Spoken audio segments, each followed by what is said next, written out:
Putin's influence grows in Libya, which is rich in oil. Vladimir Putin's new ambassador is getting ready to take up post in Libya's capital, expanding Russian influence across an oil-producing nation on Europe's doorstep while the United States mulls whether to reopen its embassy in the country. Wagner Group, a Russian private military company controlled by Putin ally Yevgeny Prigozhin, has prior access to key oil facilities and backed the blockade that severely hampered exports last year during the height of the energy crisis brought on by the invasion of Ukraine.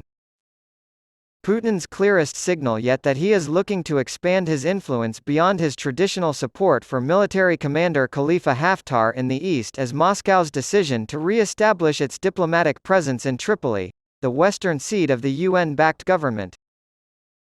Concerned about Putin's advances in an OPEC member that European governments are courting as a potential alternative to Russian energy, the United States has sent a slew of senior officials to the region. William Burns, director of the CIA, visited Libya in January, where he met with officials from both the eastern and western governments that are at odds with each other and with Egypt, a neighboring country that has also supported Haftar. Getting rid of the estimated 2,000 Wagner mercenaries who helped Haftar in his failed 2019-2020 campaign to capture Tripoli and have since helped him strengthen his grip on oil supplies in a country with 40% of Africa's reserves is at the top of the U.S. agenda. U.S. Special Envoy to Libya Richard Norland said in a phone interview, "The status quo is inherently unstable," expressing concern that internal divisions would be exploited to thwart United Nations efforts to hold elections.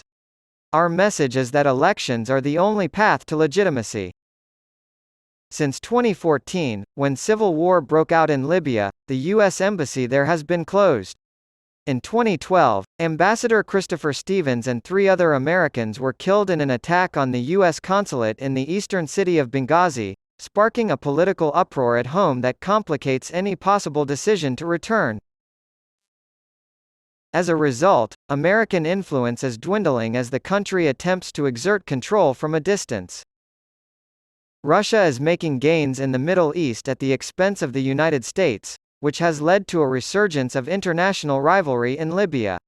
U.S. efforts to isolate Putin have been met with defiance from traditional Arab allies, who have even repaired ties with Bashar al-Assad, the president of Syria and an ally of the Kremlin.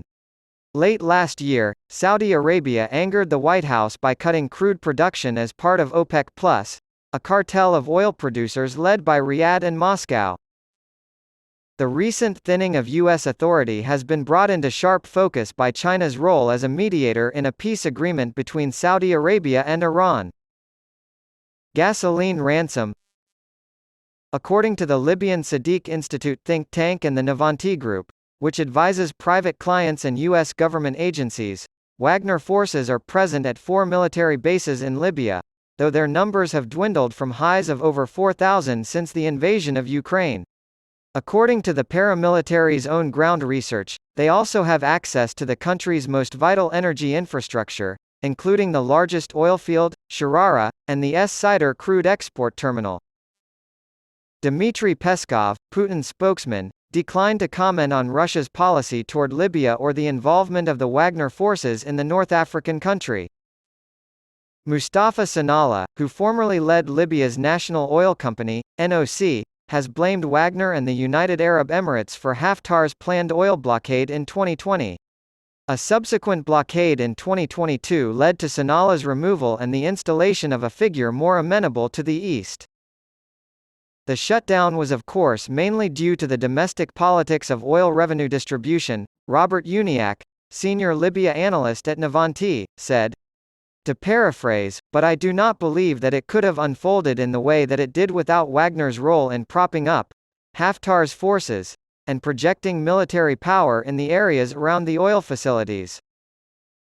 It hasn't always been easy for Moscow to regain the influence it lost after Gaddafi's death. Haftar's attack on Tripoli and his attempts to make Saif al-Islam, the son of the late dictator, president both fell flat. Putin now seems content with a policy of maintaining the status quo, which could hold Russia's oil exports from Libya hostage while it deals with the economic pressure of Western sanctions on its own crude sales.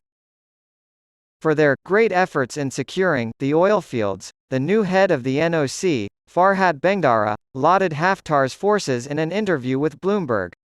It will take Libya 5 years to increase production from 1.2 million to 2 million barrels per day, he said, but the country plans to open new blocks to international companies in 2024. Without more political stability, most oil analysts are skeptical that the NOC can achieve this goal. According to Moscow-based Middle East analyst Elena Suponina, our impression is that the West is trying to achieve stability in Libya to ensure that more oil and gas supplies from that country reach European markets. It is one of our responsibilities, as stated by the Kremlin, not to allow the United States to use any means to weaken Russia's influence in Libya. The United States counter-Wagner campaign is made more difficult by the fact that Wagner controls aircraft and air defense systems. Haftar counts on them to keep him safe from rival Libyan militia and to defend him from harm.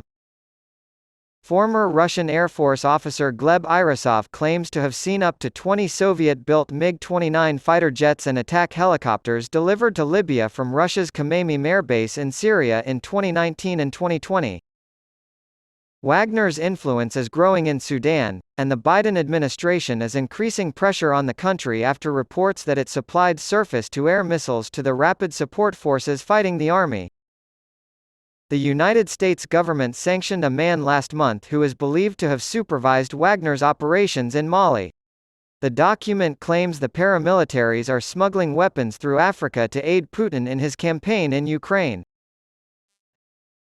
The United States has repeatedly sanctioned Wagner and its executive team, including Prigozhin.